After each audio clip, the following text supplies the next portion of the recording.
Have you ever heard of aliens who value honor rather than life? In 1987, screenwriters John and Jim Thomas introduced us to the extraterrestrial species of hunters called Yautja, popularly known as the predators. They're not the aliens that go on a blind killing spree, but a species that hunts only those who can fight back. Galaxies and planets are no bounds to their obsession with hunting. The hunters choose their prey with precision, and to be on their hit list, the living being must possess some valuable traits to be considered worthy as prey.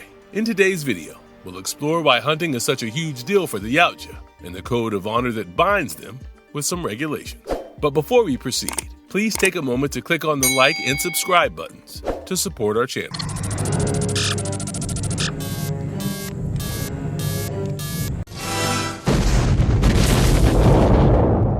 The Predator's Code of Honor. The extraterrestrial species known for their trophy hunting of other living beings are tall, conscious, and sapient humanoids with advanced technology, far more developed than what humans have achieved. To their aid, hunting life forms is more a sport than a necessity for these predators. Even though hunting is a source of entertainment, the alien species observes an interesting ritualized code of conduct. They don't go berserk after anyone who comes into their sight, but carefully choose the opponent they see as worthy prey. They relish a challenge to their power and seek the same in their prey. You'll never find unarmed adults and children on their target list. And if an individual is pregnant or sick and possesses any weapons, they're safe, unless they make a foolish move of attacking the lethal aliens. The Predator's code of conduct is not limited to hunting and stalking, but also brings out a different side of their character, a bravado who succeeds in killing a xenomorph, or a predator, in combat, or an ally that's spared by the dead hunter's companions.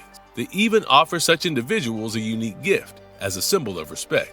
The first hunt of a predator at the beginner level is completed only after marking his forehead and helmet with the blood of his hunt. While the merciless creatures preferred to work alone, they can unite into groups on rare occasions. Another unique aspect of the hunters is that they convert their dead prey into a trophy by beheading or skinning the carcass. They hold their code of honor so high that if they get severely injured and unable to defend themselves, they choose a respectful death by activating the self-destructive mechanism present in their wristband, rather than falling into their enemy's hands. Now, you must have understood the importance of a code of honor in a predator's life.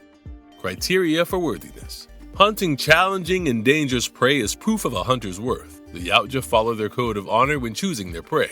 A target must be worthy to be hunted. A prey with technological prowess, physical challenge, or strong mental capacity entices the blood-hungry predators. Dutch, in the original Predator film, showcases his capability as a formidable opponent because of his resilience and tactics, and he becomes the main target of the predator.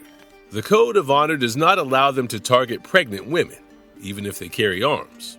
As we have seen in Predator 2, the pregnant woman is not deemed a worthy target because she holds a life inside her. The Yautja consider humans inferior to them. Yet if a human proves their capability of winning against the xenomorphs, they can earn the respect of the deadly hunters and may become their ally. As an act of respect, such humans are not hunted. In all the installments from the Predator franchise, one theme remains the same, and that's targeting individuals with combat abilities. The Yautja value the danger and challenge their opponents pose. They enjoy the thrill of the hunt. So, who could be a better target than gangsters, military personnel, and death squad members, right? The elderly, children, the sick, and the unarmed are not worthy prey, since they're defenseless and do not pose any danger to the hunters. If a blooded predator breaks the code of honor by killing such unworthy prey, they will lose their honor and rank. To find worthy prey, the hunters travel various worlds and great distances. As we can see in Predators, a subspecies of these creatures, belonging to another tribe, known as the super predators, are engaged in a feud with the normal predators. The difference between these two factions is their hunting method. The super predators kidnap their prey and bring them to a game preserve planet, where they're kept in captivity before they're chosen to be hunted as a sport. On the other hand, the standard predators visit other worlds to get their prey. The species is not only more technologically advanced than humans, but also shows a hierarchical societal structure, is entrusted with responsibilities based on their accomplishments, age, and experience. The youngest members are called Yautja younglings. They must be a part of the official hunt to get promoted to the next level in the hierarchy, the blooded predators rank. The alien species of xenomorph are considered the supreme prey that every young blood aspires to hunt. The events from the film Alien vs. Predator show that many young bloods get killed during their initial hunt due to a lack of experience or unpolished skills. The members from the next hierarchical level are blooded Yautja, who earn this title by killing a xenomorph. The honor of earning this title is not restricted to the predators, since a human can also achieve it. The elite predators, such as Dark from the 2010 Alien vs. Predator video game, are seasoned hunters and possess numerous trophies from various planets by hunting humans, xenomorphs, and even other alien species. The old and most experienced Yautja are the elder predators, and we get to see the first appearance of one of them in Predator 2, Final Chapter. They don't usually hunt but remain in the background, observing the hunts. In Alien vs. Predator and Predator 2, the elders are seen acting per their code by honoring the trophies of their dead comrades to victorious humans. The elders and clan leaders conduct the hunting rules. They ensure that any dishonorable behavior from a hunter results in execution or banishment. Traits valued by predators in humans. Certain traits in humans captivate the attention of the Yautja trophy hunters. In the Predator film, Dutch is the primary protagonist in the film. His character, played by Arnold Schwarzenegger, exemplifies the worthiness that hunters expect in their prey. After leaving the army, he led a private military group that worked under U.S. military command and took special missions across the globe. The intelligent, charismatic, and resourceful Dutch is not only an efficient leader, but is also respected by his teammates. The extensive years he has spent in the army have shaped his mental strength. Dutch is sent on a fake mission to Central America by Dylan, his friend. Although Dutch and his team complete the mission, they encounter a Slade Green Beret combat team led by Jim Hopper. He soon realizes that someone is stalking them. The Predator begins hunting members of Dutch's team one by one. In the end, when Dutch remains the sole survivor and is stripped of any weapons, he resorts to primal survival tactics, like guerrilla warfare, using mud to conceal his position and handmade traps. It shows his intelligence and adaptability, which impresses the Predator. He values these attributes of his prey and chooses to face the Dutch in hand-to-hand combat. Another human who showcases the traits that the Predators value is Naru in the film Prey. The trained healer from the Comanche tribe aspires to be a great hunter, just like her brother. When she finds the traces of the Predator's presence, she's determined to save her village from danger. Her brother supports her, but gets killed in an attempt to overpower the hunter. Despite her loss, Naru does not lose hope and uses her cleverness to lure the Predator. She's a good observer who figured that the creature uses his mask to locate the target.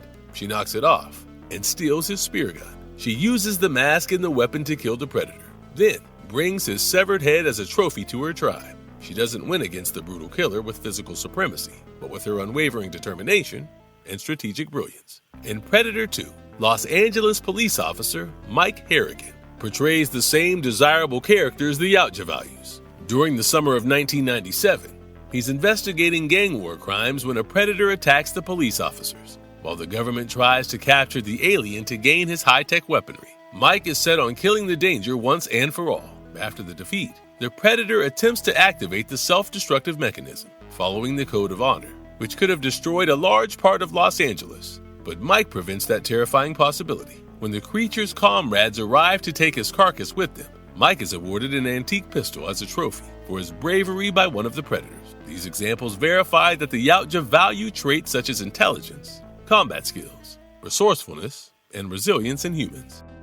Honor and exceptions. When Predators break their own rules, not all Yautja are disciplined and dedicated enough to follow the Code of Honor. Some even turn against their own kind. Such rebellious Yautja are called the Bad Blood Predators. The species follows some strict rules and regulations. The only ones who can be exempted from such are the highest-ranked seasoned hunters, or youngbloods, who are yet to learn the ways of the culture completely. The elder predators and the clan leaders inflict punishment for every disobedient act, but if the culprit runs away without accepting the punishment, they can never plead for forgiveness. That's not all. Such outcasts also become a target of other predators, who can kill them at first sight after getting rejected by their society. Bad bloods wander different worlds.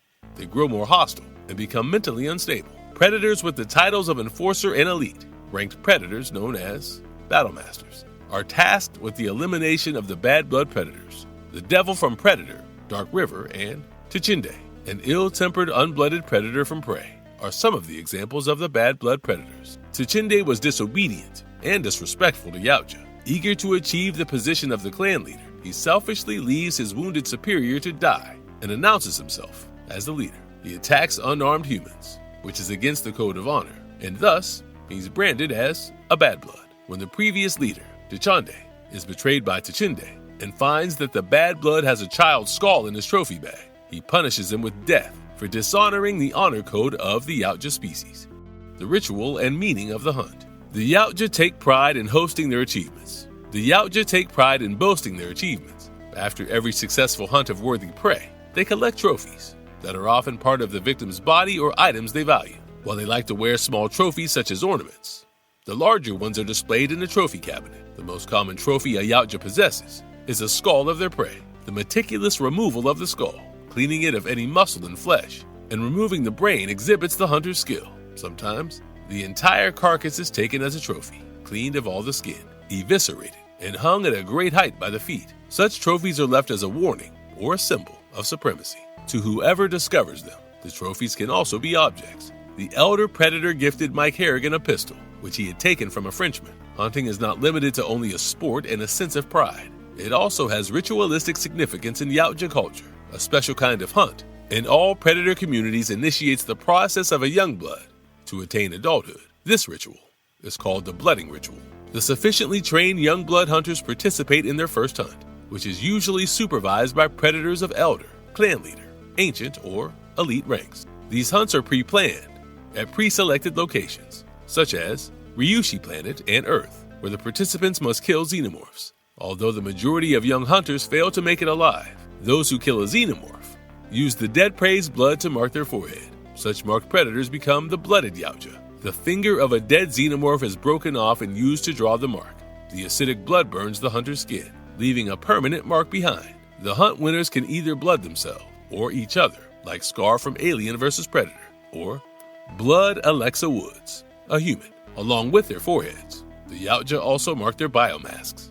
The culture of the Yautja also observes an unblooding ritual, where the blooded mark is removed. It occurred only once in the franchise with Machiko Noguchi, a human predator marked by Dachande, when she decided to return to her human life. These rituals represent a rite of passage, where young blood proves their worthiness in becoming hunters of higher ranks by committing to skill and honor in their traditional ways.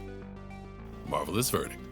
The whole Yautja culture is all about proving themselves, showing off their fighting skills, and chasing the thrill of the hunt. For them, hunting isn't just a sport, it's a way to move up in their society, gain power, and earn respect from their tribe.